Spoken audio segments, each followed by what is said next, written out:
안녕하세요. 르미엘 성형외과 대표원장 오은경입니다. 요즘에 환자분들께서 많이 문의하시는 내용 중에 하나가 흉터에 관한 문의가 많아요. 제가 대학병원에 있던 시절에 이제 많은 흉터 환자를 치료했었고, 레지던트 시절에 대한화상학회에서 흉터 관련 발표로 우수 연재상을 받았던 적도 있거든요. 치료하면서 쌓았던 경험과 그 다음에 저의 흉터 치료 노하우들에 대해서 여러분들과 얘기를 나눠보는 시간을 가져보도록 할게요. 여러분들이 구분하셔야 될 게 있어요. 상처와 흉터. 상처는 다친 것, 아직 낫지 않은 부위가 상처고요. 낫고 나서 자국이 남은 것, 말 그대로 흉이 남은 것, 이게 흉터겠죠. 이 흉터에는 생긴 거, 모양이나 이런 거에 따라서 여러 가지 종류가 있고, 자기의 관리 방법에 따라서 흉터가 심해지는 정도도 다르고, 시기에 따라 관리 방법도 다르기 때문에 이것에 대해서 좀 더 알아보도록 할게요.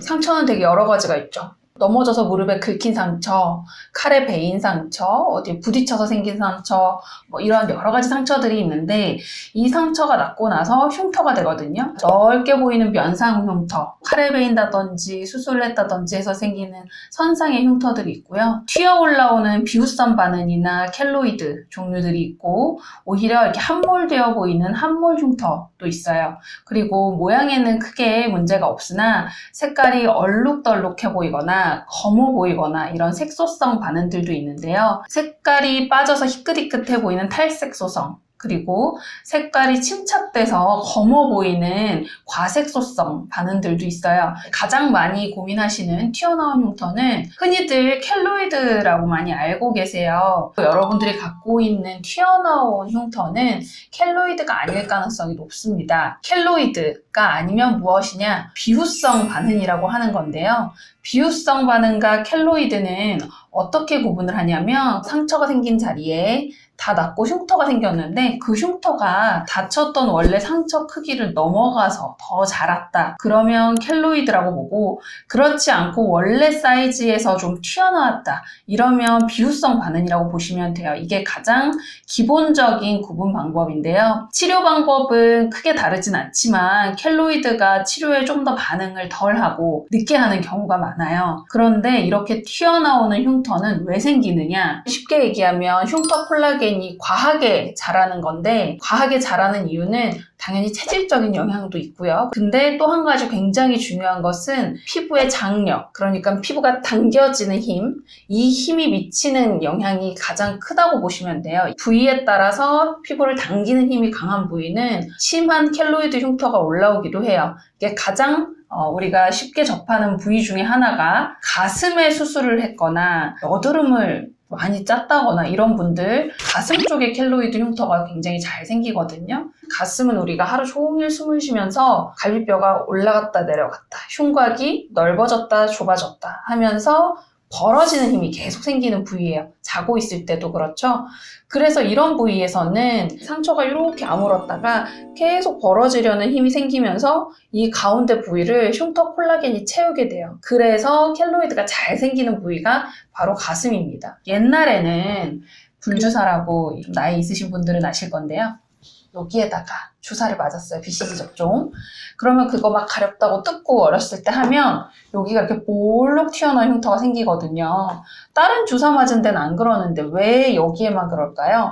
굉장히 많이 움직이는 관절이죠. 그렇기 때문에 여기에 생겼던 그 주사 맞았던 작은 상처가 이렇게 튀어나오는 큰 흉터로 바뀌기도 하는 거예요. 그리고 팔꿈치라던가 무릎이라던가 이런 곳에도 생길 수 있고, 늘어나는 부위는 아닌데 켈로이드가 있는 것으로 많이 알려진 부위가 귀예요. 귀 뚫고 나서 귀걸이 한 곳에 염증이 생기는데 그냥 방치한다던가 이런 상처를 계속 반복적으로 만들면 켈로이드의 원인이 되거든요. 바로 만성염증입니다. 만성적으로 염증이 계속된 상처는 상처를 낫게 하는 염증 과정을 계속 거치고 흉터를 만드는 콜라겐이 계속 증식하거든요. 귀에 염증이 있는데 계속 귀걸이를 하시다 보면 나중에 어느새 귀가 두꺼워져 있고 딱딱해져 있고, 심한 경우에는 이렇게 열매처럼 귀에 켈로이드가 크게 생기는 경우도 있어요. 그리고 비후성 반응은 이거보다 좀 더 작은 상처의 경계를 넘어서지 않는 거라고 생각하시면 되고요. 여기까지 켈로이드와 비후성 반응, 그 차이점과 어떤 부위에서 잘 생기는지에 대해서 한번 알아봤어요. 그러면 흉터가 생겼는데 어떻게 하면 이 흉터를 가장 덜 생기게 하고 가장 빨리 좋아지게 할 수 있는지 한번 알아볼게요. 흉터 치료에서 가장 중요한 것은 저는 예방이라고 생각해요. 흉터가 더 심해지지 않도록 관리하고 예방하는 것. 어떻게 해야 되냐? 첫 번째로는 흉터도 피부예요. 보습을 잘해주는 것 굉장히 중요해요. 건조하고 당겨지는 힘이 강하고 이러면 만성염증도 잘 생기고 튀어올라오는 흉터가 생길 가능성도 높아지고요. 그 다음에 염증이 가라앉고 나서 생기는 과색소 침착의 흉터도 생길 가능성이 많아지거든요.